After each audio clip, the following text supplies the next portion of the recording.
ప్రభువు నామమున అందరికీ శుభోదయం. ఈరోజు దేవుని వాగ్దానము ఏమనగా, యాకోబు రాసిన పత్రిక 5వ అధ్యాయము 15వ వచనము. విశ్వాస సహితమైన ప్రార్థన ఆ రోగిని స్వస్థపరచును, ప్రభువు అతన్ని లేపును. అతడు పాపములు చేసిన వాడైతే పాప క్షమాపణ నొందును. సహోదరులరా, నమ్మకంతో చేసే ప్రార్థన రోగిని రక్షిస్తుంది.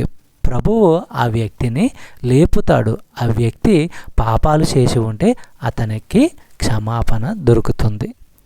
మత్తయి సువార్త 21వ అధ్యాయము 22వ వచనము మనము పరిశీలించినట్లయితే, మీరు ప్రార్థన చేయునప్పుడు వేటిని అడుగుదురో అవి దొరికినవని నమ్మిన ఎడల మీరు వాటినన్నిటిని పొందుదురని వారితో చెప్పెను.